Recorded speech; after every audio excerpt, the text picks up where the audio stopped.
Mahat y ahí Makuma.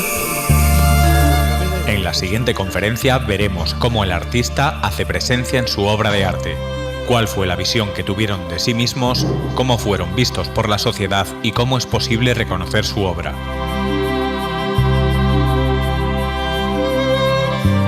Se trata de una introducción de lo que encontraremos en el libro El artista en el Antiguo Egipto, vida y carrera de los pintores de Ramsés II.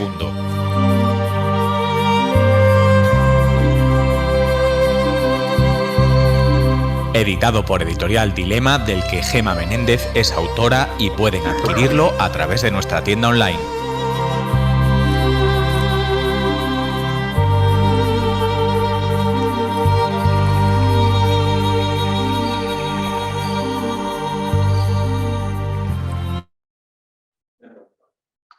Señoras y señores, buenas tardes y sean bienvenidos al Museo Egipcio de Melilla, propiedad de la Fundación Gaselet, espacio museístico privado y abierto desde mediados del pasado mes de febrero, y segundo museo de arte egipcio de España. Hoy es el primer día de este 17º Encuentro de Egiptología, evento que organiza anualmente Fundación Gaselet y que abre sus puertas a eruditos de la egiptología española, en un intento de acercar esta fascinante cultura al público en general.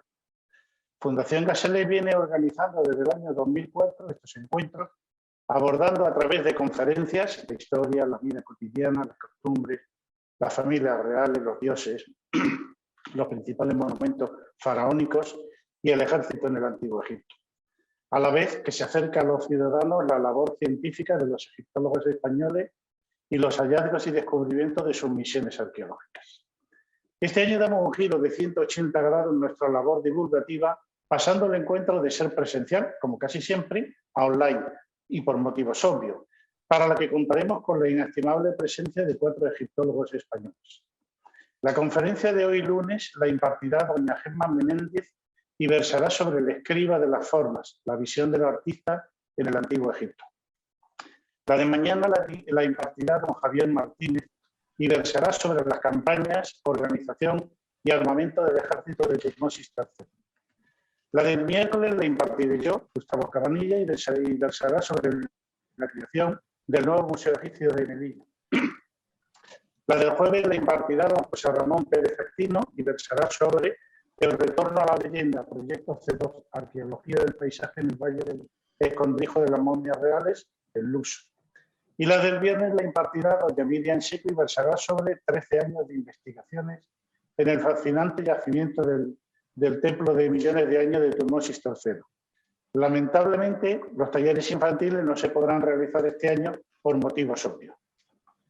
La conferencia inaugural de este 17º Encuentro de Egiptología la impartirá doña Gemma Menéndez y versará sobre el escriba de las formas, la visión del artista en el Antiguo Egipto. Buenas tardes, Gemma. Hola, buenas tardes, ¿qué tal? Bueno, muy bien. ¿Y tú qué tal por ahí por Madrid?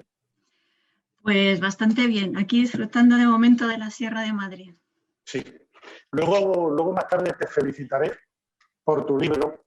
La verdad es que después de leerlo es un libro bastante instructivo y bonito, porque normalmente cuando alguien ve un monumento, al lado del monumento siempre ve una placa que la hizo este alcalde, aquel concejal, aquel, ya sea griego, romano o egipcio, y hay que pensar que eso lo hicieron personas que tenían unos conocimientos y que tenían una habilidad determinada. El político siempre utiliza nuestros fondos, pero el que lo hace realmente es el artista, la persona normal y corriente. Oye, enhorabuena. Luego te daremos publicidad al libro. Muchas gracias. Bueno, la verdad es que es importante darle nombre a todos esos personajes, ¿no? Que parece estar escondidos detrás de tantos monumentos y de tantas inscripciones. Y para un egipcio, personas reales. Sí, y para un egipcio más, que su nombre se pueda leer y se pueda reconocer en la eternidad. Claro, exactamente. Doña Gemma Menéndez es licenciada en Historia por la Universidad de Alcalá de Henares y doctora por la Universidad Autónoma de Madrid con la especialidad de Egiptología. Es una de las principales especialistas españoles en Deir el-Medina y en la necrópolis tebana. A lo largo de su carrera ha desarrollado su investigación en instituciones de relevancia como el Consejo Superior de Investigaciones Científicas, el Griffith Institute de la Universidad de Oxford, el Talent, este quizás me lo voy a saltar porque como está en alemán, seguro que voy a meter la pata. En holandés todavía más, pero es de la Universidad de Leiden.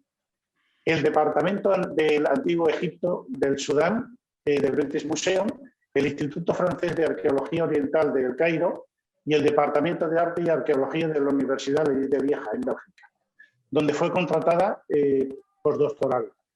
Ha colaborado como arqueóloga en varios proyectos en la necrópolis tebana, como el proyecto de Yuti, donde fue responsable desde el año 2003 hasta el 2013 de la reconstrucción de la tumba de Herri, tumba tebana 12, y la misión arqueológica belga de la necrópolis tebana, donde fue parte del equipo epigráfico de la tumba del visir Amenemipet, tumba tebana 29. Es autora del libro, de verdad un libro muy bonito, El artista en el Antiguo Egipto, vida y carrera de los pintores de Ramsés II, publicado en 2019 por la editorial Dilema. Es coautora del volumen del Catálogo General del Museo del Cairo, basado en el estudio de las estelas de Deir el Medina. Entre sus líneas de investigación está La ciudad de los artistas de Deir el Medina y El arte de la muerte, que centra todo lo relacionado con el mundo funerario egipcio. Tumbas, ajuares, ataúdes, momias, etc. Actualmente es profesora de lengua egipcia en la Universidad de San Dámaso, de la Facultad de Lieja de Literatura Cristiana y Clásica San Justino. Toda una eminencia de la egiptología española que tenemos la oportunidad de disfrutar en este encuentro. Una vez finalizada su ponencia, doña Gemma Menéndez responderá a todas las preguntas que deseen formularle. Para poder participar deberán dejar sus preguntas a lo largo de la conferencia en los diferentes chats de nuestras redes sociales. Le damos la bienvenida y le agradecemos su presencia. Sin más, doña Gemma, cuando quiera. De acuerdo, pues muchas gracias.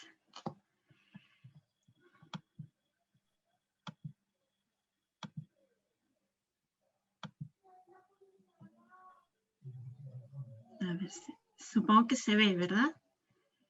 Sí. Vale.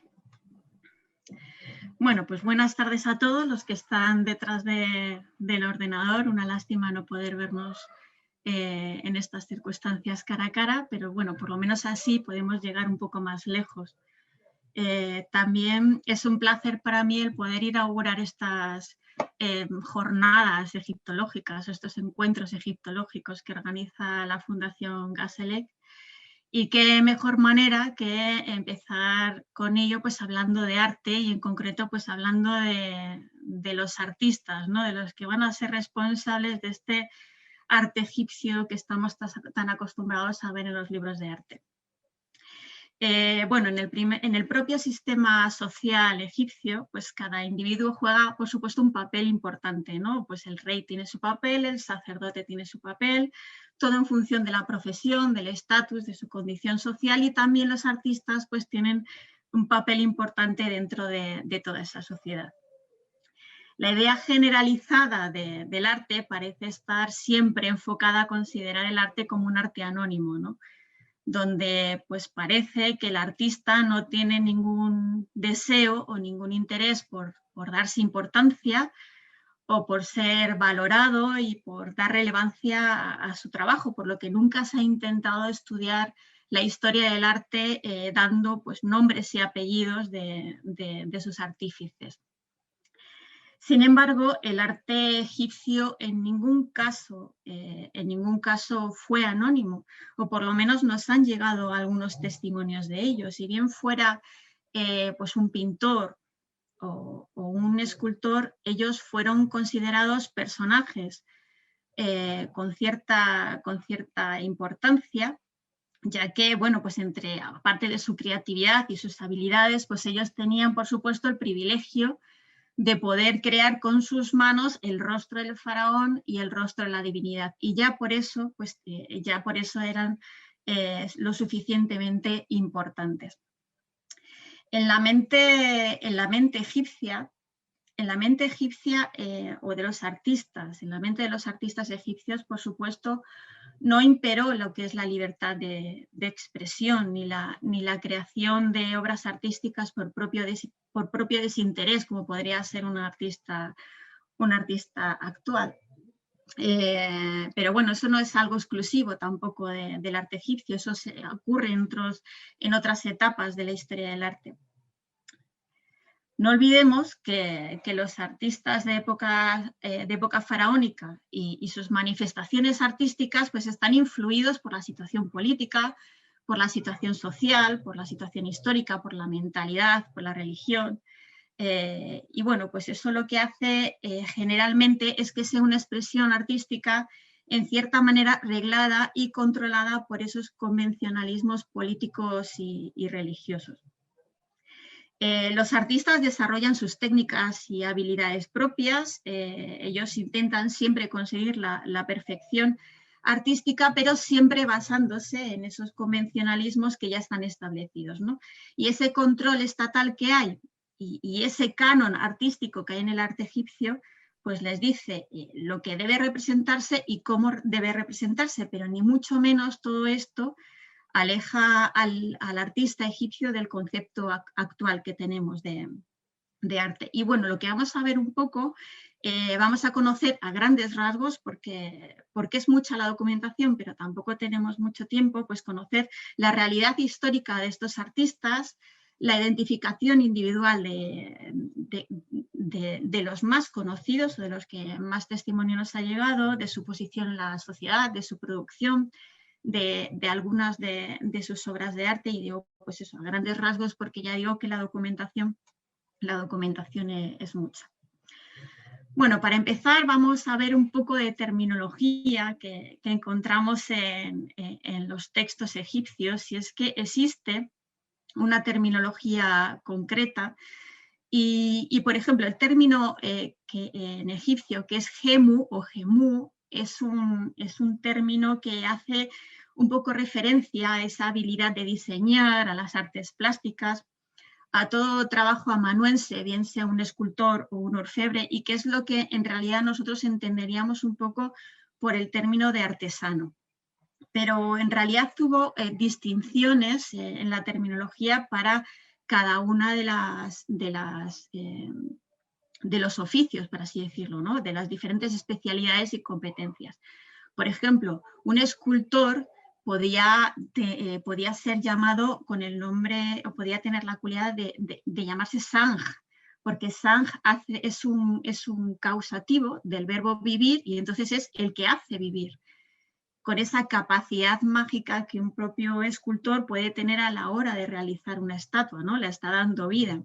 Pero luego para escultor también existen otros términos, como puede ser genuti o chaimechat, que también existen dentro de esta terminología, pero el que más nos interesa, que es uno de los personajes más importantes, o que en realidad casi se puede decir que es protagonista de la charla de hoy, es el pintor o el dibujante, que se le suele llamar Sheshkedut en el reino antiguo y en el reino medio, y Sheshket a partir más o menos del reino nuevo.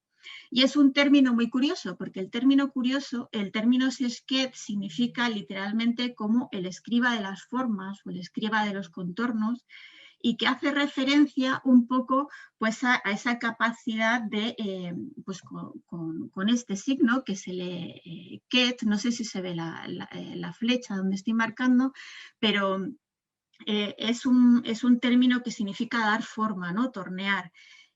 Pues en realidad es que es el que a través de la habilidad de un escriba, a través de la escritura, es capaz de dar forma a figuras o a jeroglíficos. Esto también está relacionado con el término de Shesh, que es el término que se utiliza para escriba, porque un pintor podía ser perfectamente también escriba, y además los escribas y los pintores pudieron recibir una formación similar.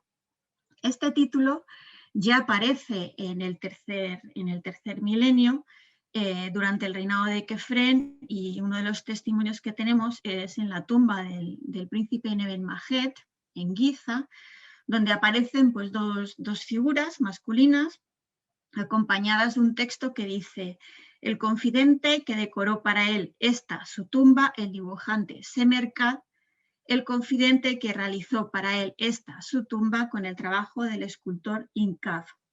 Es a partir de aquí cuando aparece ya este término y bueno, también encontramos en la documentación la existencia de una estricta jerarquía. O sea, va a haber un jefe de pintores, pero también va a haber aprendices en la escalafón más bajo y una profesión que se va a transmitir sobre todo de padres a hijos. Lo vamos a ver más detalladamente después.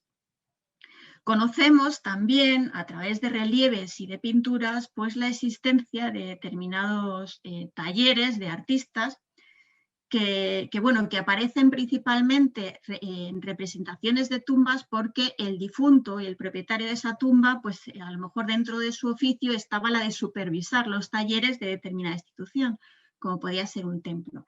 Y estos lugares, estas escenas, pues representan edificios en las que, bueno, pues hay diferentes habitaciones y en cada una de las habitaciones se realizan tareas distintas, la mayoría artesanales, pero en la más importante de todas, en la que aparece en mayor tamaño, pues se ve a un escultor haciendo una estatua y a un pintor pues pintando en este caso la peluca de una estatua, ¿no? Son representaciones bastante comunes, como esta que tenemos en la diapositiva, pero por ejemplo también lo encontramos en la tumba de Reg Mirra, en Tebas, en Sheikh Abdel Gurna. Reg Mirra fue supervisor de los trabajos de Amón, o sea, del templo de Karnak, y él supervisaba todo lo que ocurría en el taller. Y dentro del taller, pues además se fabricaban adobes, o se fabricaban también estatuas o colosos, como los que veis aquí, donde están pues, los escultores dando forma al coloso y también hay un pintor que está diseñando pues, probablemente la inscripción que estaría en la parte posterior de esa estatua, ¿no? Otra escena de taller la encontramos en Tel el Amarna, la encontramos en la tumba de Ulla, que es un mayordomo del reinado de Akenatón, y hay una escena de un taller de un escultor y pintor que se llama Iuti, y en el que aparece pues, en su taller pintando lo que parece una estatua de la princesa Baquetatón. También hay otras escenas muy interesantes de talleres, sobre todo en Deir el Medina, en la tumba, en este caso, del jefe de escultores Ipuy, donde aparece una escena donde varios escultores están realizando una especie de capilla o catafalco, con detalles muy curiosos de estos personajes encaramados para esculpir, o incluso alguno que se ha lesionado el codo y otro compañero le está ayudando. O, por ejemplo, escenas de talleres, también en este caso de Medina, donde están realizando ajuar funerario, ¿no? Y entonces pues están realizando sillas, están realizando taburetes, cosas que solían aparecer dentro del ajuar. Están también realizando estos son ataúdes o pintando los detalles del ataúd. Aquí se ve al pintor con esa tableta, con esa paleta, perdón, de escriba con las que se le suele representar. Muchas de esas escenas suelen estar motivadas por la profesión del propietario, en este caso, de la tumba. Estos talleres, obviamente, son talleres institucionales, ya decimos, vinculados a la profesión del difunto, pero habría otros talleres de carácter local que se dedicarían un poco a la compra y venta de obras o de estelas, como la que aparece en la escena, en las que fabrican, pues, por ejemplo, estelas en serie y dejan el hueco en la parte inferior en blanco, para el que la adquiera, pues poder poner su nombre o personalizar la última línea. Eso ocurre también con los ataúdes que se hacen en serie y la parte donde va el nombre pues se deja en blanco para pues cuando llegue el comprador pues pueda poner su nombre y personalizarlo. Como hemos dicho antes, estas profesiones se solían transmitir de padres a hijos. Y una muestra curiosa de esta transmisión de la profesión de artista aparece en esta estela del jefe de dibujantes de Amón, que se llama Didia, que es una estela que está en el Louvre, y lo curioso es que la parte posterior de la estela incluye una lista de familiares. O sea, es como todo el árbol genealógico de este jefe de escultores Didia, que si Didia vivió en época de Seti I, pues casi se puede remontar hasta Tutmosis III. Y lo curioso es que todos han sido jefes de dibujantes, desde el cabeza de familia más antiguo, y además son de origen siro-palestino, son de origen extranjero, porque tienen nombres extranjeros. A pesar de que ya los descendientes más cercanos a Didia pues ya tienen nombre egipcio, pero los que se encabezan la familia tienen nombre extranjero. Hablaremos de Didia otra vez luego, pero vamos a ver que también existen esas sagas de familias de artistas. Bueno, respecto a la formación, veremos que tienen formación artística en varios ámbitos. Hemos visto que pueden aprender en talleres de las instituciones, aprender de sus padres, ¿no?, en el domicilio, pero también aprenden sobre el terreno. Y bueno, pues bien porque ayudan a sus padres a lo mejor a decorar determinadas tumbas, o porque van por las tumbas y los templos pues haciendo reproducciones de las representaciones que van viendo, ¿no?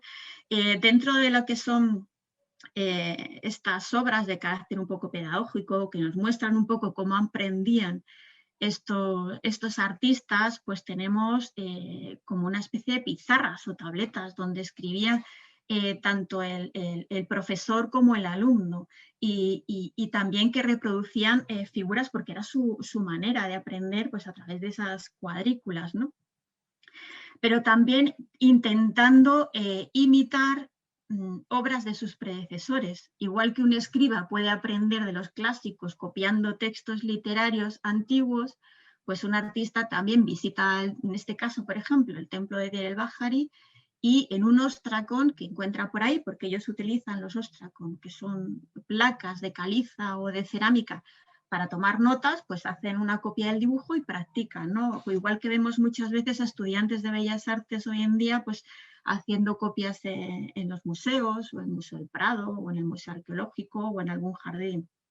Pues ellos hacen exactamente igual. Hay una gran cantidad de inscripciones en muchas tumbas de visitantes que van a ver las tumbas y que dicen: he estado aquí y he visto que era muy bonita, y a lo mejor cogen ideas incluso para sus propias tumbas. Muchos de ellos adquieren conocimientos de técnicas muy variadas y bueno, pues les gusta presumir en sus autobiografías de lo mucho que saben y de los expertos que son, perdón. Pues por ejemplo, esta estela también en el Louvre, que es de Irtisen. Irtisen es jefe de artistas, es escriba, pero es escultor y es pintor, es toda a la vez. Y él escribe una autobiografía en la dinastía 11, una autobiografía que se encontró en Abidos, y él intenta demostrar sus habilidades y sus logros a lo largo de su carrera con un texto que dice lo siguiente: yo conozco los secretos de los jeroglíficos, el procedimiento del festival de ofrendas, todas las fórmulas mágicas que yo he adquirido, no hay nada que se me pueda escapar. Yo soy un artista excelente en su arte, que ha llegado a ser el primero en su conocimiento. Yo conozco las proporciones de los líquidos, es decir, de los pigmentos, ¿no?, del peso correcto, eliminar y hacer entrar lo que sobresale, es decir, moldear o hacer el relieve. Yo conozco la pose de una estatua de un hombre y de una estatua de mujer, la postura de 10 pájaros, la postura de un prisionero, la mirada de miedo de los compañeros por las víctimas del sacrificio, las proporciones del cuerpo de un hipopótamo, la pose para correr. Yo sé cómo hacer los pigmentos de las incrustaciones sin dejar que el fuego las queme ni el agua las borre. La verdad es que es bastante curioso ver cómo a ellos también les gusta presumir un poco de sus logros y de todo lo que saben, ¿no? Y eso lo hacen evidentemente a través de sus autobiografías, ¿no?, con ese orgullo de artista que tienen. Bueno, a pesar de que cada artista podría haber desarrollado un estilo propio, lo cierto es que el sistema de aprendizaje y, como hemos dicho al principio, el control de las formas y de los temas tuvieron también como resultado pues una falta de independencia artística que hace que todos esos artistas y que a lo mejor las figuras que realizan pues sean todas muy parecidas entre sí. Y es que, claro, ellos, una de las cosas que define un artista o que define el arte egipcio es el gusto por la estética y por el orden, ¿no? Todo está delineado, todo está dirigido y planificado estrictamente, y entonces esas directrices hacen que las figuras prácticamente parezcan todas iguales. Y eso lo hacen de varias maneras. En primer lugar, sobre todo para cuando se trata de obras a lo mejor más grandes o complicadas, como puede ser una tumba, por ejemplo, pues ellos hacen un sistema de cuadrículas de manera que saben cuántas cuadrículas puede ocupar una figura humana o cuántas cuadrículas puede ocupar, pues en este caso, por ejemplo, en la escena, pues un pez, ¿no? Ellos ya saben ese sistema de cuadrículas. Y esas cuadrículas se hacían pues con un cordel con pintura roja que se tensaba frente de la pared, y al tirar pues la cuerda golpeaba contra la pared y marcaba la línea roja. Y esas líneas son las que se utilizan un poco para, digamos, que todas las figuras tengan la misma proporción, y a través de ahí pues se realizaba el dibujo y el diseño preliminar, pues principalmente en negro. Y eso también lo podían utilizar los escultores para saber por dónde tenían que ir rebajando la pared para realizar todo lo que era el relieve. También lo utilizan en las estatuas. Hay estatuas que tienen evidencias de esa cuadrícula para saber por dónde tienen que ir rebajando, e incluso un testimonio curioso, que es este papiro que se conserva en el Museo de Berlín, que es el diseño de una futura esfinge, ¿no? Y que se hace también pues, a través de estas cuadrículas. Volviendo un poco a lo que es la decoración mural, pues bueno, ellos también, aparte de las cuadrículas, realizan simplemente los dibujos preliminares, porque ya se lo saben. Si es un artista muy experto, pues ya se lo sabe más o menos de memoria, a lo mejor no necesita esa cuadrícula tan estricta, y hace un diseño preliminar en rojo, luego el más especializado lo corrige en color negro, y bueno, pues eso también es seguido por el escultor, como vemos en este ejemplo de la tumba de Horemheb en el Valle de los Reyes. Estos diseños pues, se utilizan tanto para pintar como para pintar una pared, una tumba o un templo, sino también para hacer estelas. Es el mismo diseño, todo ello con pues para estar seguro de que en realidad todo está bien hecho y todo tiene una proporción adecuada, ¿no? Con esa obsesión que tienen por el arte. ¿Y qué materiales utilizan? Pues utilizan esos pinceles, bueno, pues esas cañas de madera fibrosa que al golpearles pues hace la forma del pincel, y tienen diferentes tipos de paletas. Unas paletas que son, por ejemplo, con 2 orificios, que son simplemente para el color negro y rojo, y luego otras que tienen más orificios, que son ya para el resto de los colores, ¿no? Esa es la que hace un poco la distinción de lo que es una paleta más para trabajo, a lo mejor de dibujo preliminar o de escriba, que las paletas de los pintores. Bueno, el arte egipcio fue un arte principalmente por encargo, ¿no? Fue un arte de expresión individual. Y a pesar de esta, digamos que de esta naturaleza particular que tiene el artista egipcio, que no se expresa de esta manera, digamos, libre, pues a pesar de ello él siempre quería un reconocimiento de su obra. Y a lo mejor ese reconocimiento podría ser un reconocimiento de carácter económico, obviamente, pero es un reconocimiento pues breve y bueno, y material. A lo mejor pues tuvieron, digamos que el deseo de tener un reconocimiento mayor y que perdurara para siempre, que perdurara eternamente. ¿Eso qué significa? Que a lo mejor pues también buscaron maneras para que, digamos que su nombre perdurara eternamente en las propias obras que ellos realizaban. Y entonces, buscando maneras, ellos, una de ellas, las que encuentran, es el autorretrato. Ellos mismos llegan a autorretratarse en aquellas tumbas que decoran. No siempre, pero en algunos casos, ¿no? Es una de las maneras que ellos tienen de identificarse con su obra, ¿no? Y por ejemplo, en lo que es en la tumba de Chetty Iker, en Ajmin, pues aparecen en este caso, bueno, son dos artistas los que aparecen, pero solamente uno de ellos parece asociado con el texto, bueno, aparecen uno es el primero que debía ser como el jefe de los trabajos, el que viene detrás es su hermano, que podría ser perfectamente un aprendiz o un ayudante de dibujantes, y un texto que dice, el dibujante Seni dice, yo soy quien decoró la tumba del líder Geni y yo soy quien decoró esta tumba, estando yo solo. Qué listo, ¿no? Se pone diciendo estando yo solo, pero en realidad su hermano, que es el que aparece detrás, que se llama Isesi, que también es pintor, pues también le ayudaría. Pero él aquí está reconociendo la autoría de dos obras, de la obra de la tumba en la que está representado y de la tumba del hijo de Chetty Iker, que en este caso se llama Geni. O sea, reconoce la autoría de dos obras a través de una inscripción y de la autorrepresentación. Esto supone también que su trabajo está bien reconocido por el mismo propietario de la tumba, que le permite representarse ahí. Otro ejemplo lo vemos en la tumba de Chau, en Der el Gebrawi, que en este caso el artista, el pintor, no aparece representado, sino entre dos figuras de los dos difuntos aparece una especie de firma con una inscripción que dice el dibujante del templo de Matit, Pepi Seneb, cuyo nombre real es Nesi. Es simplemente una firma, no dice nada más, pero ya se entiende que es responsable de esa decoración.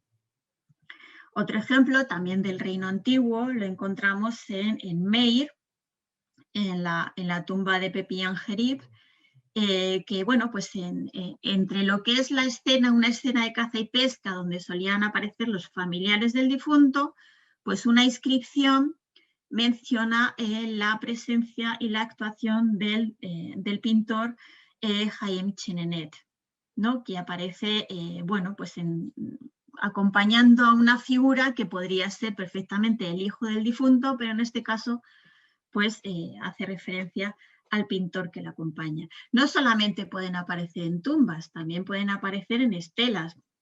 En esta estela, por ejemplo, que es una estela funeraria de la dinastía XII del Museo de Brooklyn, pues en la parte de abajo aparece la firma del escultor Nefertun, y aparece incluso en mayor tamaño que en la inscripción del que adquiere la tumba, pero desde luego que él no siente ningún tipo de vergüenza al poner su firma bien grande para que todo el mundo sepa que es él quien la ha realizado.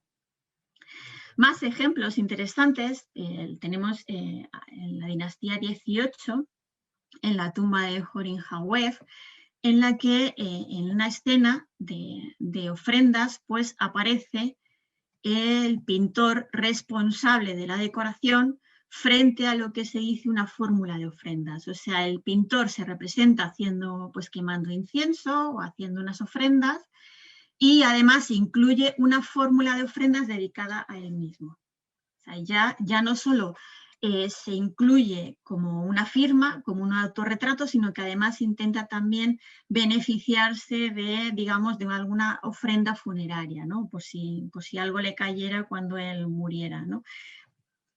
Y también el mismo dibujante, el pintor Sechem Necheru, aparece en otra tumba, en este caso en una tumba vecina, también Sobeknat, en la tumba de Sobeknat, participando, aquí tenemos al pintor, que es este de aquí, participando en una procesión funeraria y de nuevo con una fórmula de ofrendas delante, y bueno, pues así se asegura desde luego que no le van a faltar ofrendas en el más allá, poniendo su nombre digamos, en una pared que va a durar para siempre, que ya no es un nombre que va a pasar no va a llegar al olvido. Aquí tenemos un detalle de la inscripción de ofrendas donde aparece el pintor. Sin embargo, qué mayor privilegio que además de participar, de representarte en esas escenas de ofrendas o en esas escenas de la procesión funeraria, sino que además que el propio difunto se dirija a ti en una fórmula de ofrendas. Es decir, en la tumba de Amenemhat, que también es de la dinastía 18, datada en el reinado de Tutmosis III, pues en este caso Amenemhat, que es el propietario de la tumba, aparece aquí dirigiendo una acción de gracias a los artistas. Aquí se ve mucho mejor. El difunto les dirige una acción de gracias a los artistas responsables de esa tumba, con un texto que dice: dirigiendo una acción de gracias a los artistas, abasteciéndolos de ofrendas divinas, pan, cerveza, aves y bueyes, y premiándolos de todas las cosas buenas, por el mayordomo, el conocido de la gente Amenemhat, justo de voz. E incluye pues la representación de lo que serían 4 probablemente artistas, pero no se ha conservado todo, y los nombres de cada uno de ellos, ¿no? En este caso también el propietario de la tumba es conocedor de lo que está haciendo, porque además es un personaje del que tenemos constancia, sabía perfectamente leer y escribir y sabía lo que estaba representando en su tumba y sabía leer la inscripción, con lo cual no es un engaño del artista, sino que sabe perfectamente que ha incluido a los artistas en su obra y que los está vinculando a la decoración de su tumba. En algunos casos incluso podía pasar inadvertido, pues el dibujante de Amon-Userhat se representa así como quien no quiere la cosa dentro de una escena mayor donde aparecen todos los familiares sentados, pues él se representa sentado entre ellos con la paleta de dibujante y con la inscripción que pone el dibujante de Amon-Userhat, con el nombre completo, ¿no? Y distinto de los demás porque lleva un tocado diferente y siempre con la paleta de dibujante. Bueno, y otro dato curioso, que probablemente este fuera más un engaño para el propietario de la tumba que una invitación a participar de esas ofrendas, es el caso, por ejemplo, de los pintores Jormin y Netnefer, que decoran la cámara funeraria del capataz Ingerhawin de El Medina. Y lo curioso es que estos pintores, Jormin y Netnefer, que son muy conocidos dentro de la cuadrilla del Medina, son bastante conocidos y su obra es bastante identificable por su forma de dibujar los rostros y tal, pues ellos incluyen sus nombres en las fórmulas funerarias o dedicatorias que en su origen deberían ir dirigidas al difunto, pero ellos aprovechan la situación de que está en la cámara funeraria y que en la cámara funeraria nadie va a acceder, para incluir sus nombres en vez del nombre del capataz Ingerhawin, ¿no? Esto es un modo un poco descarado, pero la verdad es que bastante curioso. Bueno, maneras también que hay de identificarse en las obras, no solamente de identificarse con las obras, no solamente con el autorretrato o incluir las firmas, es, como habíamos visto en el caso de Urtisen, pues utilizar la autobiografía. Y rememorando otra vez al jefe de pintores Didia, que era el jefe de pintores de esa gran saga de pintores que eran de origen extranjero, pues en una estatua a cubo de Didia, él incluye una autobiografía donde dice lo que ha decorado. Y entonces dice que él fue ordenado por su majestad para trabajar para Amón, para restaurar los monumentos en Karnak y en el gran occidente de Tebas. Yo fui supervisor de los trabajos y supervisor de los artistas, quien controló todo el trabajo de restauración de Amón en Angen-Amón, Memiset, Ajiset, Yeser-Ajet, Yeser-Yeseru y Genketang, que no son otra cosa que los nombres de los templos funerarios, del templo del festival de Tutmosis III, del templo de Tutmosis III en Del Bahari, del templo funerario de Tutmosis III y del templo de Hatshepsut en Del Bahari. ¿Qué hace Didia? Lo que hace es restaurar las figuras de Amón y las inscripciones de Amón que habían sido destruidas durante la época marniense, y lo que hace es restaurarlas por todos estos templos, restaurar esa imagen de Amón. Entonces, hay un caso, por ejemplo, de esta capilla de Hathor, del templo de Tutmosis III, que se encuentra hoy en día en el Museo del Cairo, en el que la parte azul con el fondo azul es la parte original, pero la que está de color beige es la parte que estaba destruida, que había sido destruida en época marniense y que incluía el nombre y los títulos de Amón y la figura de Amón. Entonces, todo esto es lo que tiene la obligación de restaurar Didia, restaurar estas inscripciones y restaurar esta figura. ¿Y qué hacen? Pues tienen la chuleta al lado, aquí tienen la inscripción de lo que tiene que venir aquí, y aquí tienen la pequeña figurita, un sketch de lo que tiene que ir representado en esta zona de aquí. Ese es el tipo de restauraciones que hace Didia. ¿Quién sabe si esta misma de la capilla de Hathor la hizo Didia mismamente, ¿no? También, otro dato curioso, aparte de las autobiografías, ellos también pueden utilizar los grafitos para identificarse con la autoría de una obra. Por ejemplo, este grafito que aparece en la tumba de Ramsés VI, en el Valle de los Reyes, y que dice año 9, segundo mes de Peret, día 14 del rey del Alto y Bajo Egipto, bla, bla, bla, Ramsés IX. Hoy esta visita ha sido realizada por el escriba Amenhotep, que además también fue jefe de dibujantes de El Medina, y su hijo, el escriba y ayudante de dibujantes Amenhotep, a la tumba, es decir, a la tumba en este caso de Ramsés VI. Para ver los templos, es decir, las tumbas de los justos monarcas, se refiere al Valle de los Reyes.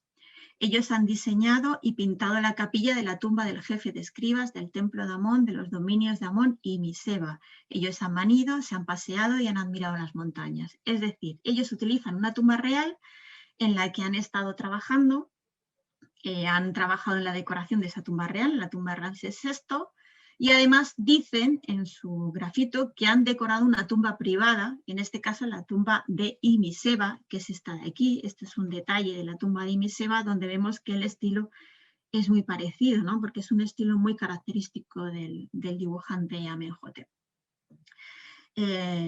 Como curiosidad, y aunque no tenga mucho que ver con su obra, siempre uno se ha preguntado por qué escriben este grafito en un sitio donde no va a ir nadie, es la tumba real.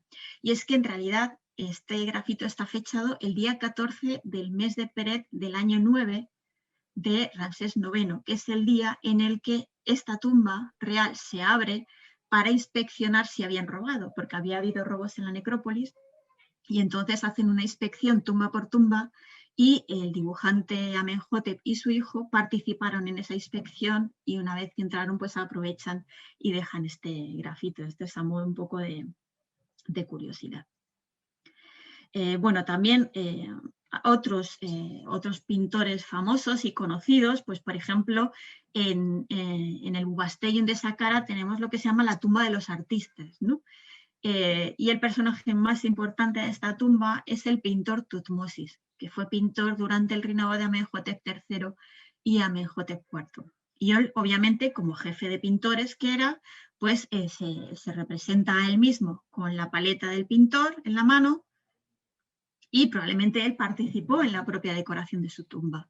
Y aquí es el único caso que vamos a encontrar un caso de libertad de expresión y de individualidad del artista, porque él, como caso excepcional, representa el ataúd suyo y el de su mujer de frente, algo que no es común. Siempre los vemos de lado, y en este caso va a ser el único caso que vamos a encontrar de la representación de los ataúdes de frente, ¿no? Y es algo bastante curioso. Él es jefe de escriba, él conoce la técnica y se puede permitir el lujo y la licencia de hacer estas cosas en su propia tumba.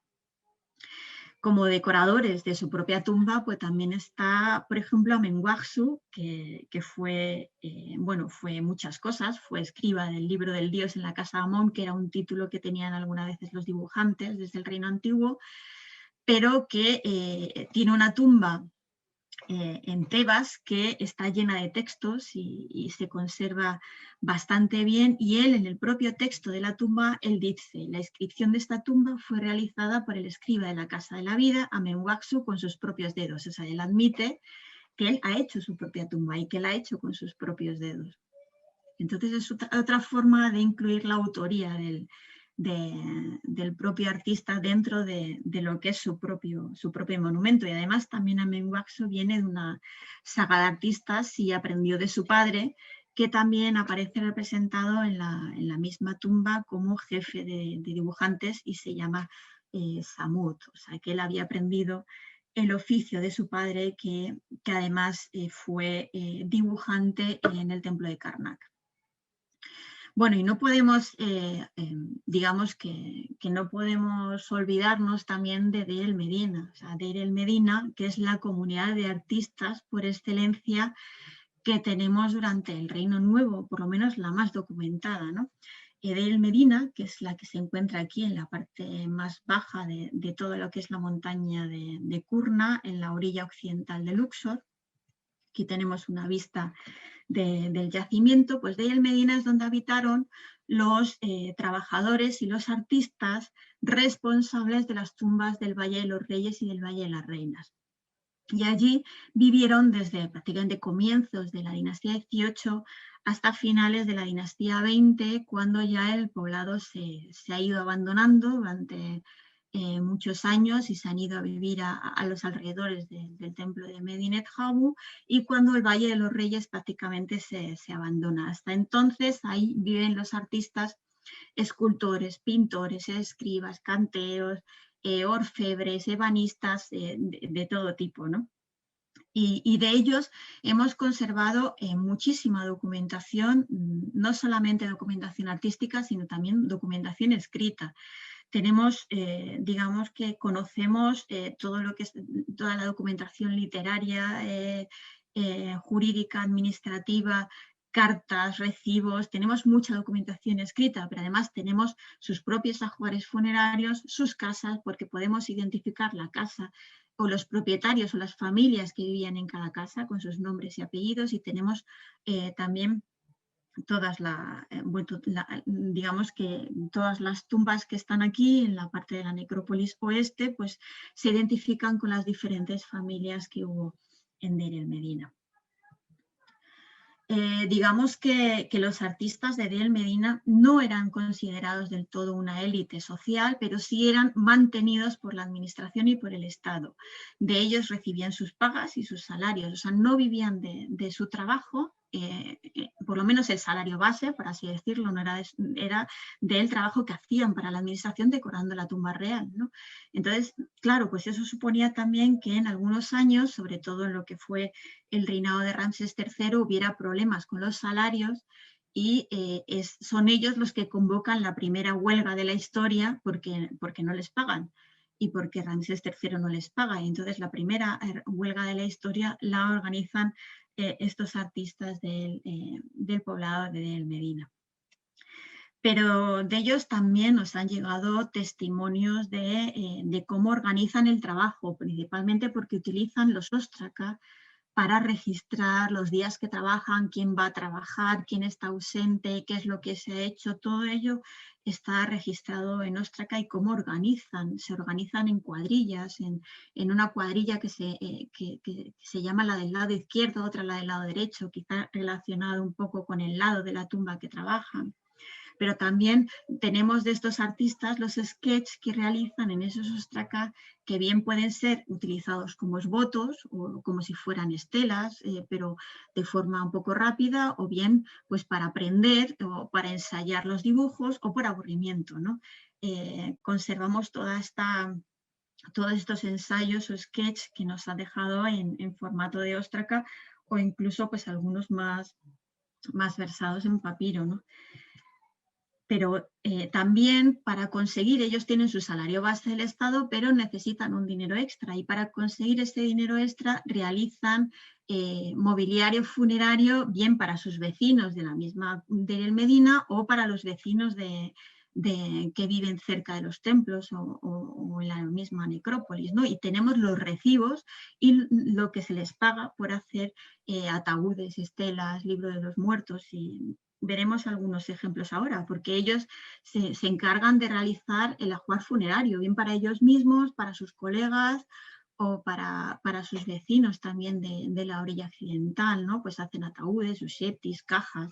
hacen estelas, también decoran lo que son los libros de los muertos o los propios sarcófagos, pero decoran también sus propias tumbas y las tumbas de sus colegas, ¿no? E incluso en algunos casos pueden incluso a llegar a imitar determinados estilos que han utilizado en la tumba real, ¿no? Por ejemplo, esta tumba, que es la del escriba Amenemhínet, pues él en la decoración de su cámara funeraria elige incluir algunos elementos que ya se han incluido en la tumba de Nefertari, porque él es contemporáneo de la tumba de Nefertari, ¿no? Y a lo mejor pues participó digamos que en la planificación de la decoración de la tumba de Nefertari. Decoran las tumbas con diferentes estilos, ¿no? Tanto polícromo como con relieve, con lo que se llama monócromo, que es esta utilización del amarillo, el rojo, el blanco y el negro, ¿no? Que es lo que dentro de Tel Medina se le llama estilo monócromo. Y se identifican diferentes familias de pintores, en concreto 2 sagas de pintores. Una de ellas, que es la saga de Pai, Pai es como el principal de esta saga, que también, bueno, pues se conoce de esta saga de artistas, pues estelas o son representados en alguna de las tumbas de sus colegas, pero otra de las familias y de las sagas de pintores que se identifican en Medina, la más importante, es la saga de Pashedu, que fue jefe de pintores en el reinado de Seti I y comienzos de Ramsés II. O sea, podemos decir que Pashedu fue el que dirigió a los artistas que decoraron la tumba de Seti I y la tumba de Nefertari. Y además es muy probable que también esté vinculado con la decoración de la tumba de Senetjen, que es una tumba bastante famosa y bastante visitada. Y de Pashedu, que es este jefe de dibujantes, es el único jefe de pintores o el único pintor del que se conserva su tumba, y se conserva solamente la cámara funeraria en muy mal estado, porque estuvo decorada en un principio con esta decoración monócroma en amarillo y pues, se debió de quemar, se quedó así enrojecida y bueno, pues se observan algunos detalles que pueden mostrar esa similitud que hay con la tumba de Senetjen. Y dentro del trabajo que hacen estos artistas, os pongo para acabar algunos documentos escritos que muestran lo que hacen y lo que cobran por hacerlo, lo que hacen para sus colegas, ¿no? En este caso, pues el pintor Mer Wasset le hace a una mujer, que le llama la ciudadana Senet Neferet, la hace la jamba de la tumba y además 2 estelas para el templo de Hathor y una estela pintada para el templo de Amón. En este caso no se nos conserva mucho de lo que cobra. Sabemos que cobra 2 ipet de grano para una cosa, pero para lo demás no se nos ha conservado mucho. Y esto aparece en esos recibos que son de Ostraca que aparecen en Deir el-Medina. También, por ejemplo, pues en este caso el pintor Pai o el dibujante Pai lo que hace es decorar un sarcófago para Yehutit Maktuev.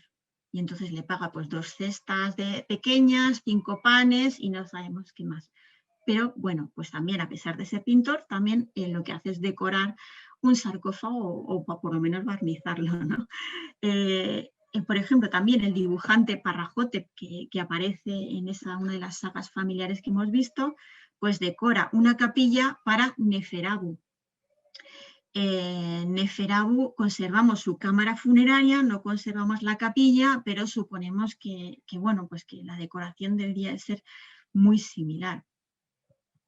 Y también el pintor Meris Ahmed, que también forma parte de una de las sagas que hemos visto anteriormente, pues le decora una cámara funeraria a un tal Anahtu.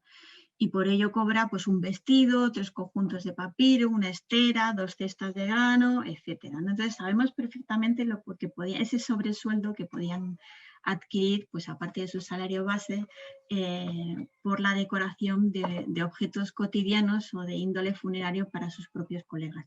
Y podríamos estar aquí horas hablando de documentación y hablando de testimonios, pero bueno, yo creo que espero que al otro lado del ordenador les haya resultado interesante y si tienen alguna pregunta que hacerme, pues como quieran.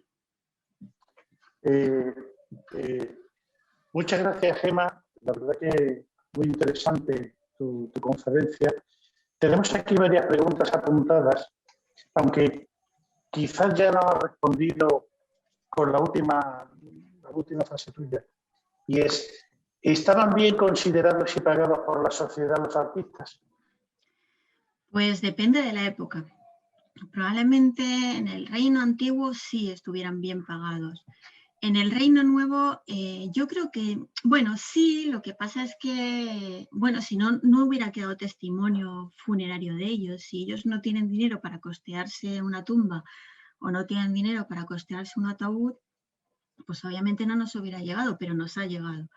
Lo que pasa es que hay un determinado momento, por ejemplo, en Deir el-Medina, donde la crisis económica pues lo que hace es que no les llega el sueldo, no les llega el salario y por eso se quejan, pero sí estarían, no eran una élite rica, no eran ricos, digamos que eran como una especie de clase media, por así decirlo, pero sí había una consideración importante hacia ellos. Alejandra Macía nos hace una pregunta.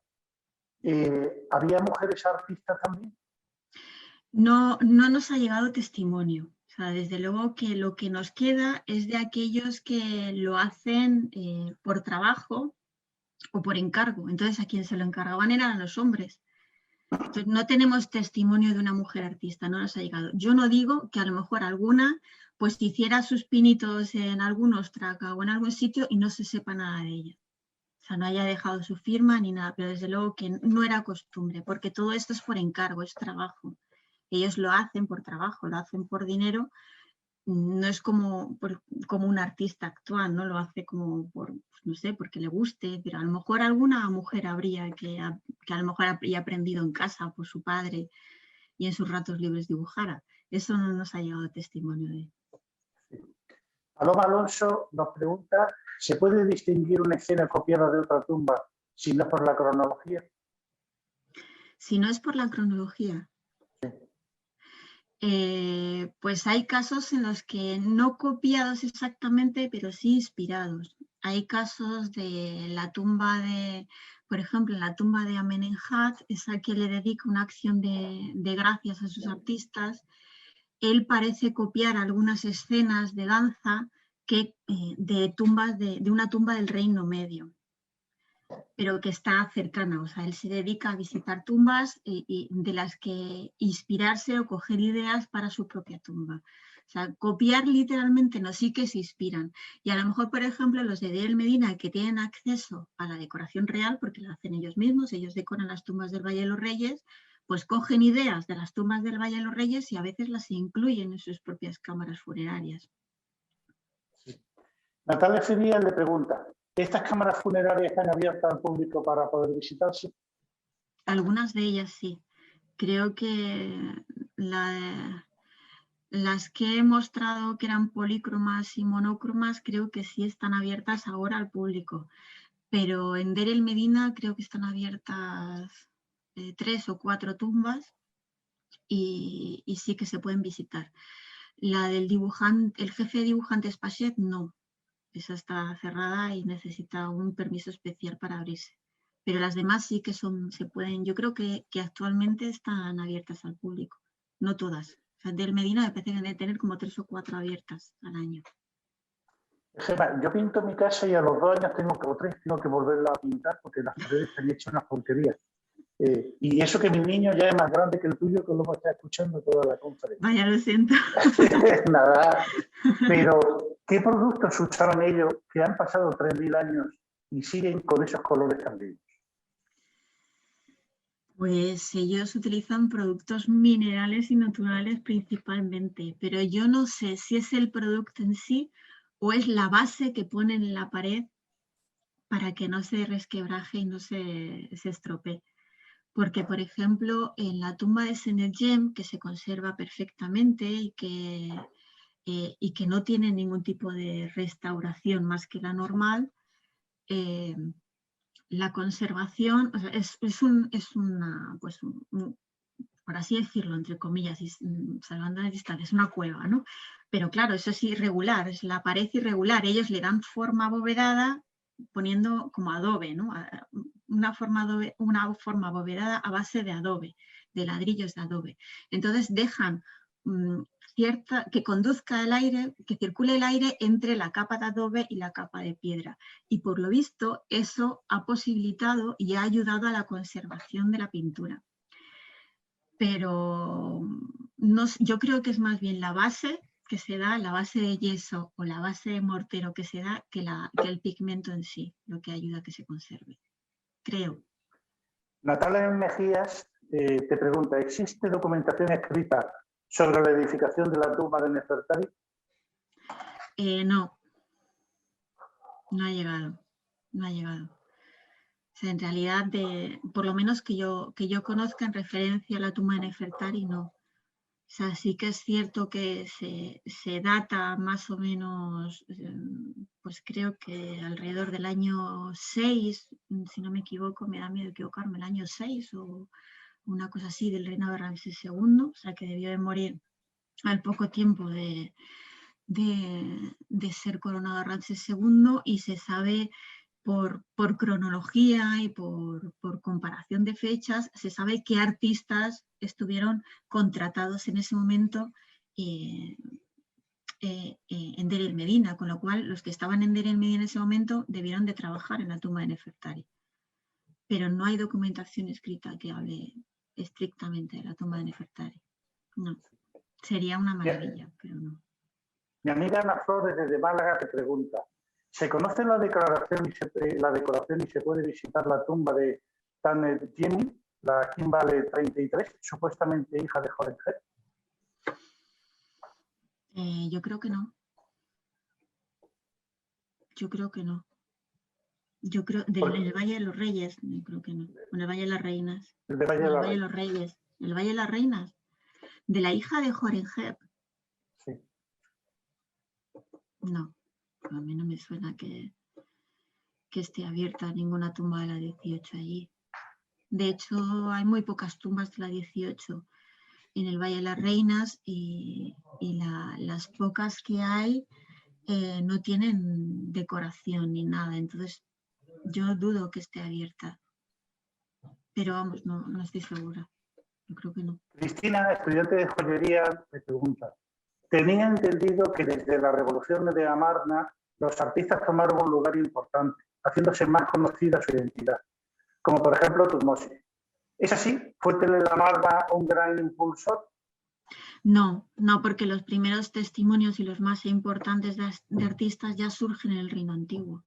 Y donde más importancia parece tener el artista, por lo menos en lo que es en la presencia en las tumbas que decoran, ya está atestiguada desde el Reino Antiguo.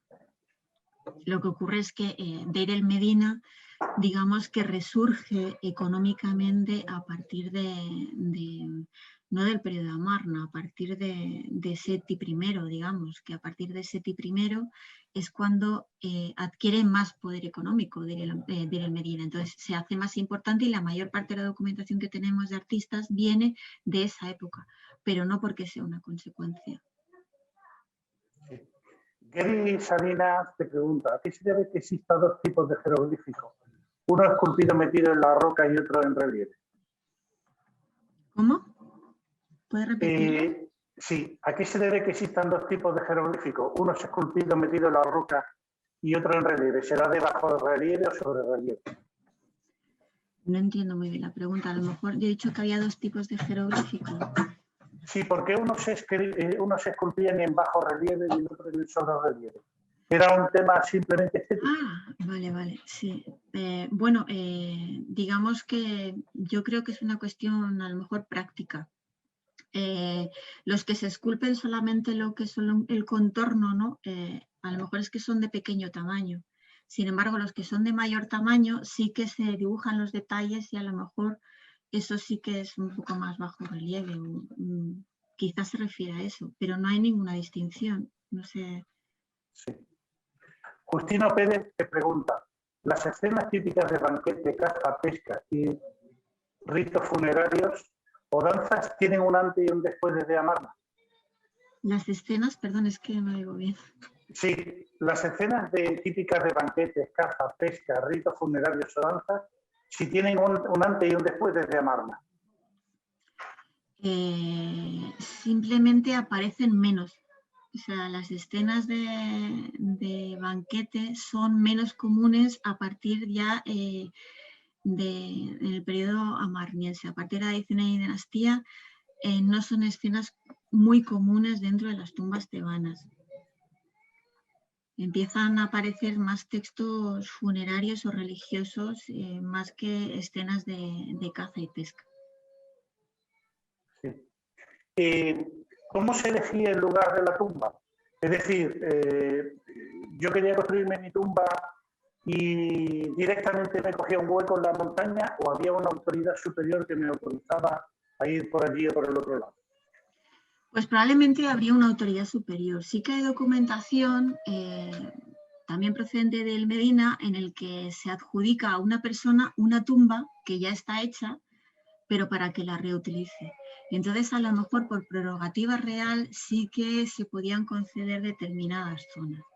Y a lo mejor tú también podías tener predilección, pues a lo mejor si querías estar enfrente del templo del Rameseum, porque tú habías estado trabajando en el Rameseum, o a lo mejor querías estar enfrente del templo de Amenhotep I, pero probablemente fueran por concesión de algún tipo de autoridad, porque eso solamente es un privilegio de unos pocos, no todo el mundo podía enterrarse donde quisiera. Los que no tuvieran dinero pues irían o para el Nilo o de Strangis utilizarían algún pozo ahí en medio de la necrópolis.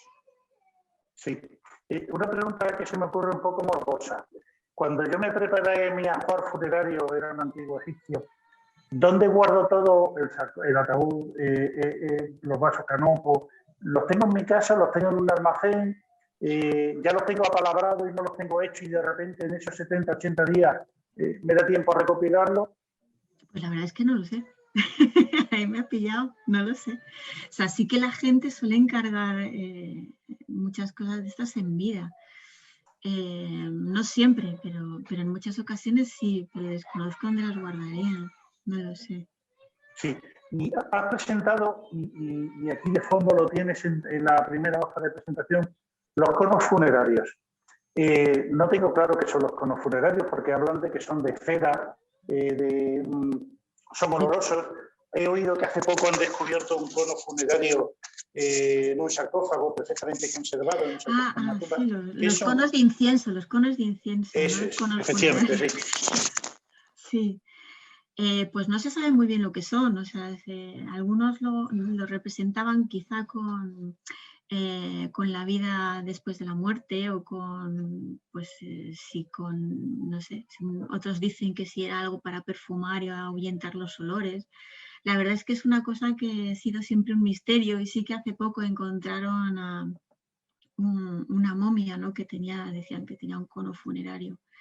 En la parte superior, no en la cabeza, y como lo que decían que era un cono funerario, pues estaba como aplastado, pero en realidad no se sabe muy bien qué significado tiene. O sea, no se sabe si en realidad lo están usando o es simplemente una representación vinculada al renacimiento o al más allá o algo así. Es totalmente desconocido. Te hacen otra pregunta, ¿se tiene algún conocimiento de cómo se elegían las imágenes y los textos que se utilizaban en las tumbas, o eran escogidos simplemente al gusto del dueño? Pues en algunos casos eran escogidos por los gustos del dueño, pero siempre seguían prácticamente el mismo estilo. O sea, era la moda de la época, dependía un poco de la moda de la época. Y a lo mejor, pues si el difunto decía, pues yo quiero una escena, hombre, sabían que siempre tenía que haber una escena de banquete y una escena de caza y pesca y una escena de tal, pero a lo mejor ellos podían elegir la forma en la que esa escena de caza y pesca o esa escena de banquete se podía representar. Entonces, digamos que un poco de todo. Ya había un convencionalismo establecido de cómo debía ser, porque era lo que se llevaba y estaba de moda, y además, pues si te podías permitir el lujo de recrearte en algunas escenas, pues lo podías hacer eligiendo. Pues yo quiero aquí, como por ejemplo Amenemhat, que decide poner una escena dedicada solamente a sus artistas. Pues probablemente fue un poco de todo. Sí. Bueno, pues ya creo que no tenemos ninguna pregunta. Sí hay una, de María Pilar. El arte en el periodo amarniense fue una ruptura con los cánones hasta entonces observados. ¿Qué motivó ello? En un taller de Amarna, el de Tutmosis, se encontraron cabezas con aspecto muy natural. ¿Qué motivó el cambio? Sí. Pues digamos que probablemente fue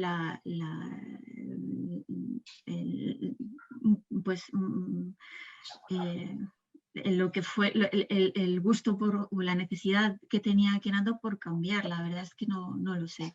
O sea, él decidió representarse de esa manera, pues quizá por un deseo de mezclar, digamos, pues la imagen de un dios e incluso la capacidad creadora, ¿no? Representándose pues a lo mejor con más caderas, como si fuera una mujer, o con algo de pecho, como si fuera una mujer, pero quizá fue algo motivado por ese movimiento religioso nuevo que había, porque es un cambio drástico. Digamos que ese periodo en el que está Amenhotep, cuando es Amenhotep IV y está en Tebas, por así decirlo, pues las representaciones son como las que las que se hacían con su padre, Amenhotep III. Pero ese cambio ya que supone el irse a otra ciudad, el irse a Amarna y el entrenar, porque lo que hace es entrenar nuevos artistas. Hay artistas que dicen, yo he sido entrenado por el rey Akhenaton, y él me ha enseñado cómo lo tengo que hacer. Hay artistas que lo dicen así en sus biografías. Entonces probablemente esté motivado por ese nuevo movimiento religioso. Sí, pues muchas gracias, Gemma, por la conferencia. La verdad que me ha resultado muy interesante. Ha habido varias preguntas al respecto de dónde poder adquirir tu libro. Pues me imagino que habrá en muchas librerías. Fundación Gaselec también lo tiene. Si lo quieren es entrar en la tienda de Fundación Gaselec y que lo lean de verdad, que es muy entretenido, que el político es el que ordena hacer esto, pero son los artistas los que realmente lo hacen. Y ya por hoy hemos llegado al final de este día. Al final de la primera jornada del 17º encuentro de egiptología. Un arranque de lujo gracias a la presencia de Denominación Amén. Qué excelente manera de empezar este año y de seguir. Mañana estará con nosotros don Javier Martínez y su conferencia versará sobre las campañas, organización y armamento del Ejército de Tutmosis III. Así que le emplazo mañana aquí mismo, en este Museo Egipcio de Melilla, a las 8 de la tarde. Gracias a todos ustedes por su presencia y les espero mañana. Buenas noches y buenas noches, Gemma. Buenas noches y muchas gracias.